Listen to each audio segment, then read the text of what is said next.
فاسألوا أهل الذكر إن كنتم لا تعلمون۔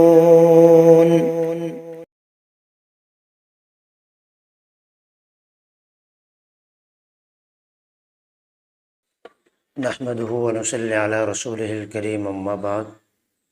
محترم حضرات، گناہ جو ہے دنیا کے اعتبار سے بھی آدمی کے لیے بہت ہی خطرناک اور نقصان دہ ہے، اور آخرت کے اعتبار سے بھی۔ گناہ جو ہے انسان کو خالق کی نظر میں بھی ذلیل اور رسوا کرتا ہے، اور مخلوق کی نظر کے اندر بھی اس کو گرا دیتا ہے۔ چنانچہ گناہ کے دنیاوی نقصانات میں ایک بہت بڑا نقصان جو آدمی کی پوری زندگی کا ایک خلاصہ ہوتا ہے، تو یہ نقصان یہ ہے کہ آدمی کو موت کے وقت جو ہے کلمہ طیبہ زبان کے اوپر جاری نہیں ہوتا، کیونکہ جب گناہ کرتے کرتے آدمی کا جو ہے وہ دل کے اندر جگہ بنا لیتا ہے، یہاں تک کہ موت کے وقت جو ہے کلمہ طیبہ جاری نہیں ہوتا۔ چنانچہ احادیث کے اندر اور کتابوں کے اندر بہت سارے ایسے واقعات ہیں کہ جو بندہ زندگی کے اندر جیسی زندگی گزارتا ہے، اپنی زندگی کے اندر جس طور و طریق سے زندگی گزارتا ہے،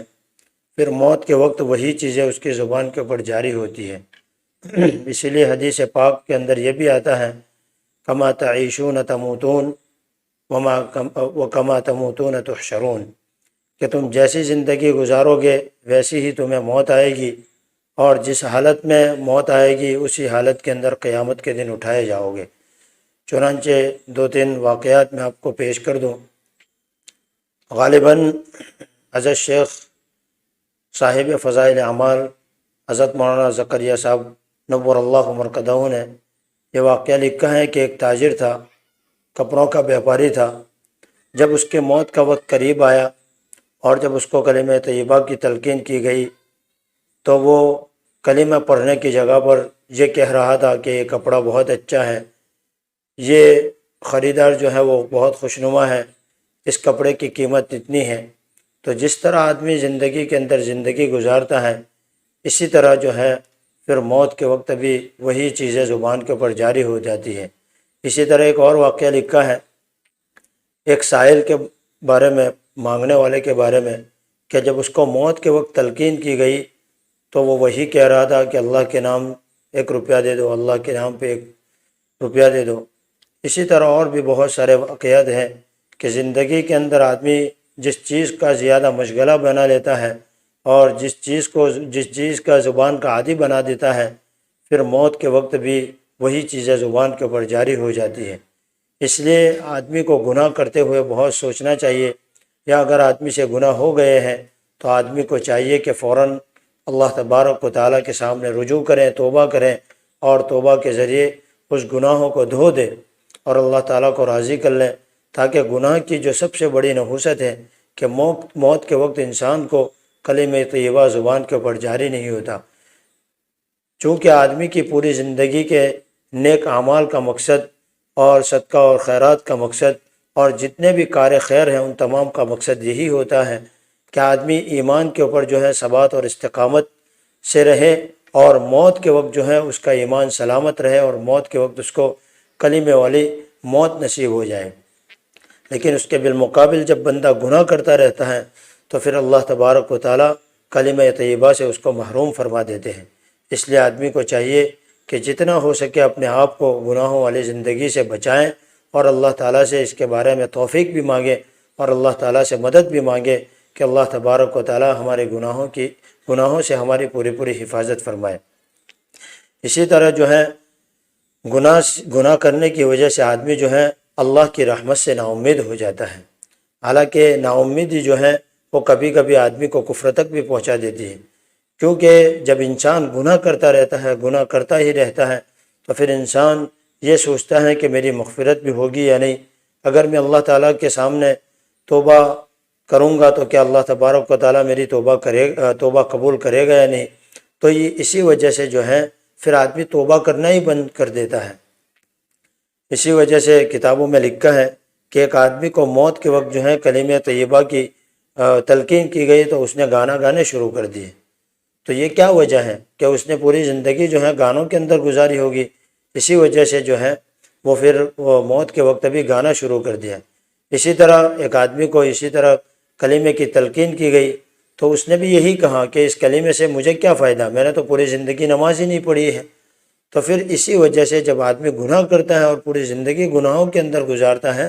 تو پھر اللہ کی رحمت سے وہ نا امید ہو جاتا ہے، اور پھر اسی وجہ سے اس کو توبہ کی توفیق نہیں ہوتی، اور جب توبہ کی توفیق نہیں ہوتی ہے تو پھر خطرہ ہے انسان کے لیے کہ موت کے وقت اس کا ایمان بھی سلب ہو جائے۔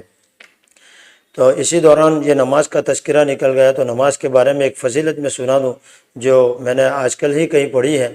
کہ جب انسان نماز کی پابندی کرتا ہے اور برابر وقت کی پابندی کے ساتھ اس کے آداب اور مستحبات کی رعایت کے ساتھ اور پابندی کے ساتھ تکبیر اولیٰ کے ساتھ نماز پڑھتا ہے تو اللہ تبارک و تعالیٰ جو ہے موت کے وقت فرشتوں کی ایک جماعت کو شیطان سے حفاظت کے لیے اس کے پاس بھیجتے ہیں، تاکہ شیطان جو ہے وہ موت کے وقت اس کے ایمان سے ہاتھ دھو دینے کا جو خطرہ ہے اس سے اللہ تبارک و تعالیٰ حفاظت فرما لیتے ہیں، اور وہ فرشتوں کے ذریعے اللہ تعالیٰ حفاظت فرماتے ہیں۔ اس لیے آدمی کو چاہیے کہ نماز کی خوب پابندی کرے، کیونکہ انسان کے لیے اللہ تبارک و تعالیٰ نے اعمال صالحہ کے اندر اور فرائض کے اندر اور اسلام کے بنیادی اراکین کے اندر اللہ تبارک و تعالیٰ نے سب سے بڑا جو رکن انسان کے اوپر فرض کیا ہے وہ نماز ہے، کیونکہ آدمی کی زندگی کے اندر سب سے پہلی چیز جو ہے، اور کل قیامت کے دن بھی ایک حدیث پاک کے مطابق کل قیامت کے دن بھی جو ہے نماز کے بارے میں سب سے پہلے سوال ہوگا۔ اس لیے نماز پڑھنے سے اللہ تبارک و تعالیٰ کی طرف سے اتنی بڑی حفاظت کا وعدہ ہے کہ موت کے وقت انسان کے پاس جو ہے شیطان آتا ہے اور اس کو طرح طرح کے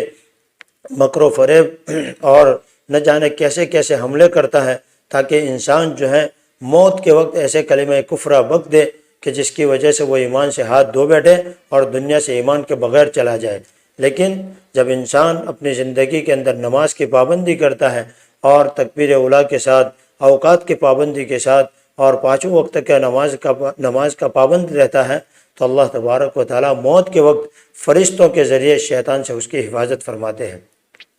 تو آدمی کو چاہیے کہ اپنے آپ کو گناہوں سے بچاتے ہوئے اللہ تبارک و تعالیٰ کو راضی کرتے ہوئے اللہ تبارک و تعالیٰ کو راضی کر دینے والے اعمال کے ساتھ اپنی زندگی گزارنے کی جتنی ہو سکے کوشش کریں۔ انسان کے پیچھے نفس بھی لگا ہوا ہے، شیطان بھی لگا ہوا ہے، تو اللہ تبارک و تعالیٰ سے اس کی حفاظت کی بھی دعا کریں اور اللہ تعالیٰ سے مانگتے رہیں، کیونکہ ہم بچپن سے پڑھتے آ رہے ہیں لا حول ولا قوت الا باللہ کہ گناہوں سے بچنے کی طاقت اور نیک کام کرنے کی قوت وہ صرف اور صرف اللہ تبارک و تعالیٰ کے قبض قدرت میں ہے۔ وہ جس کو چاہے توفیق دے، وہی آدمی جو ہے اعمال صالحہ کر سکتا ہے، اور وہی جس کو چاہے گناہوں سے بچا سکتا ہے۔ اس لیے آدمی کو خود بھی کوشش کرنی چاہیے، اور کوشش کے ساتھ ساتھ اللہ تبارک و تعالیٰ سے اس کی توفیق بھی مانگتے رہنے چاہیے۔ تو یہ چند گناہ کے دنیاوی نقصانات تھے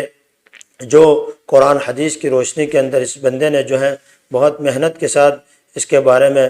خلاصہ نکالا تھا۔ تو یہ چند گناہ کے نقصانات آپ کے سامنے بیان ہوئے۔ انشاءاللہ اب آئندہ جو ہے گناہ کے دنیاوی فائدے کیا ہیں اس کے بارے میں انشاءاللہ سلسلہ چلایا جائے گا۔ اللہ تبارک و تعالیٰ سے دعا ہے کہ آج تک ہم سے جتنے گناہ ہوئے ہیں اللہ تبارک و تعالیٰ ہمیں اس گناہوں سے پاک اور صاف فرمائے، اور آئندہ گناہوں سے بچ کر زندگی گزارنے کی ہمیں توفیق نصیب فرمائے۔ وآخر دعوانا ان الحمد للہ رب العالمین۔